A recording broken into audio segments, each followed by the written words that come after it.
Welcome back to Storytime with Bubbo. We're going to continue with the next chapter of The Wonderful Wizard of Oz by L. Frank Baum. This is Chapter 8, The Deadly Poppy Field. Our little party of travelers awakened the next morning refreshed and full of hope, and Dorothy breakfasted like a princess off peaches and plums from the trees beside the river. Beside them was the dark forest they had passed safely through, although they had suffered many discouragements. But before them was a lovely, sunny country that seemed to beckon them on to the Emerald City. To be sure, the broad river now cut them off from this beautiful land, but the raft was nearly done, and after the Tin Woodman had cut a few more logs and fastened them together with wooden pins, they were ready to start. Dorothy sat down in the middle of the raft and held Toto in her arms. When the Cowardly Lion stepped upon the raft, it tipped badly, for he was big and heavy. But the Scarecrow and the Tin Woodman stood upon the other end to steady it, and they had long poles in their hands to push the raft through the water. They got along quite well at first. But when they reached the middle of the river, the swift current swept the raft downstream farther and farther away from the road of yellow brick, and the water grew so deep that the long poles would not touch the bottom. "This is bad," said the Tin Woodman, "for if we cannot get to the land, we shall be carried into the country of the Wicked Witch of the West, and she will enchant us and make us her slaves." "And then I should get no brains," said the Scarecrow. "And I should get no courage," said the Cowardly Lion. "And I should get no heart," said the Tin Woodman. "And I should never get back to Kansas," said Dorothy. "We must certainly get to the Emerald City if we can," the Scarecrow continued, and he pushed so hard on his long pole that it stuck fast in the mud at the bottom of the river. Then, before he could pull it out again or let go, the raft was swept away, and the poor Scarecrow left clinging to the pole in the middle of the river. "Goodbye," he called after them, and they were very sorry to leave him.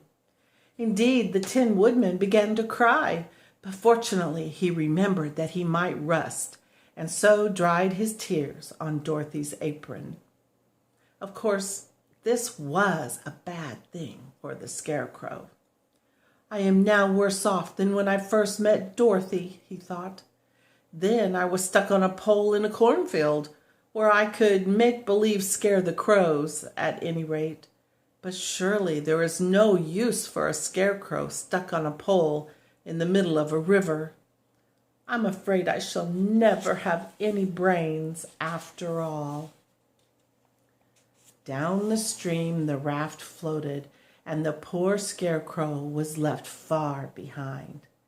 Then the Lion said, "Something must be done to save us. I think I can swim to the shore and pull the raft after me if you will only hold fast to the tip of my tail."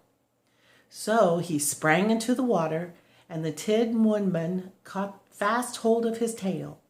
Then the Lion began to swim with all his might toward the shore. It was hard work, although he was so big. But by and by they were drawn out of the current, and then Dorothy took the Tin Woodman's long pole and helped push the raft to the land.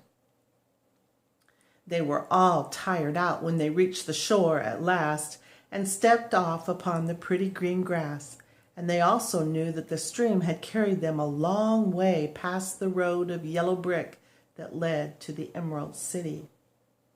"What shall we do now?" asked the Tin Woodman, as the Lion lay down on the grass to let the sun dry him. "We must get back to the road in some way," said Dorothy. "The best plan will be to walk along the riverbank until we come to the road again," remarked the Lion. So, when they were rested, Dorothy picked up her basket and they started along the grassy bank, to the road from which the river had carried them. It was a lovely country, with plenty of flowers and fruit trees and sunshine to cheer them, and had they not felt so sorry for the poor scarecrow, they could have been very happy. They walked along as fast as they could, Dorothy only stopping once to pick a beautiful flower. And after a time the Tin Woodman cried out, "Look!" Then they all looked at the river and saw the scarecrow perched upon his pole in the middle of the water, looking very lonely and sad. "What can we do to save him?" asked Dorothy. The Lion and the Woodman both shook their heads, for they did not know.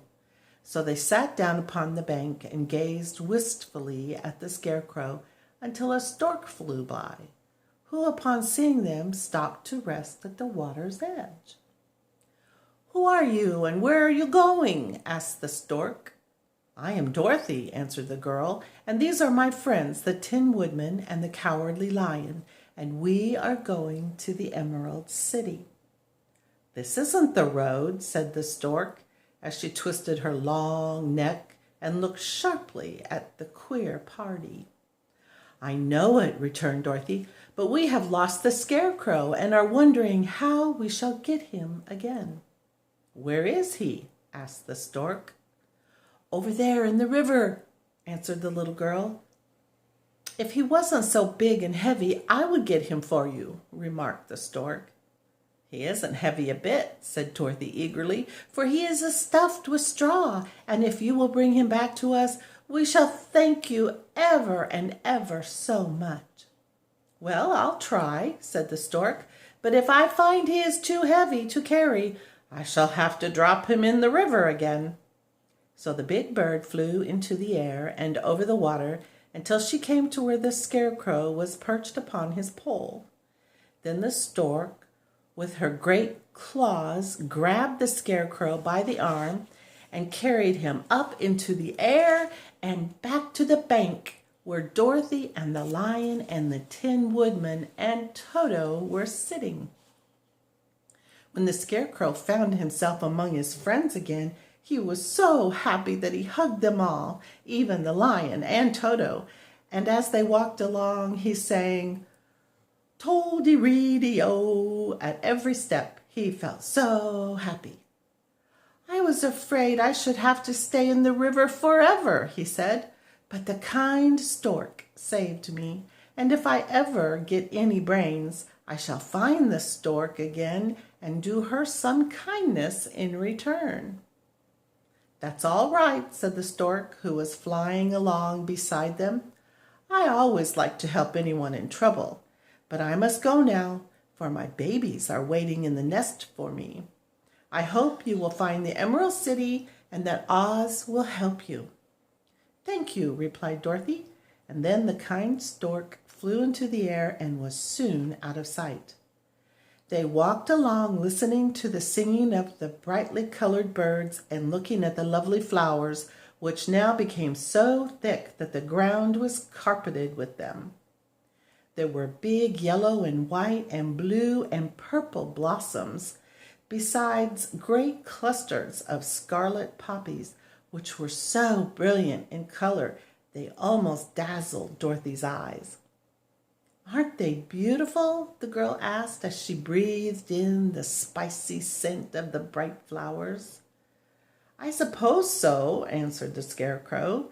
"When I have brains, I shall probably like them better."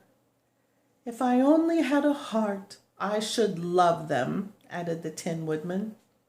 "I always did like flowers," said the Lion. "They seem so helpless and frail, but there are none in the forest so bright as these." They now came upon more and more of the big scarlet poppies and fewer of the other flowers, and soon they found themselves in the midst of a great meadow of poppies. Now it is well known that when there are many of these flowers together, their odor is so powerful that anyone who breathes it falls asleep. And if the sleeper is not carried away from the scent of the flowers, he sleeps on and on forever. But Dorothy did not know this, nor could she get away from the bright red flowers that were everywhere about. So presently her eyes grew heavy, and she felt she must sit down to rest and to sleep. But the Tin Woodman would not let her do this. "We must hurry and get back to the yellow brick road before dark," he said, and the Scarecrow agreed with him. So they kept walking until Dorothy could stand no longer. Her eyes closed in spite of herself, and she forgot where she was and fell among the puppies fast asleep. "What shall we do?" asked the Tin Woodman. "If we leave her here, she will die," said the Lion. "The smell of the flowers is killing us all. I myself can scarcely keep my eyes open. The dog is asleep already." It was true. Toto had fallen down beside his little mistress. But the Scarecrow and the Tin Woodman, not being made of flesh, were not troubled by the scent of the flowers. "Run fast," said the Scarecrow to the Lion, "and get out of this deadly flower bed as soon as you can. We will bring the little girl with us, but if you should fall asleep, you are too big to be carried." So the Lion aroused himself and bounded forward as fast as he could go, and in a moment he was out of sight. "Let us make a chair with our hands and carry her," said the Scarecrow. So they picked up Toto and put the dog in Dorothy's lap, and then they made a chair with their hands for the seat and their arms for the arms, and carried the sleeping girl between them through the flowers. On and on they walked, and it seemed that the great carpet of deadly flowers that surrounded them would never end.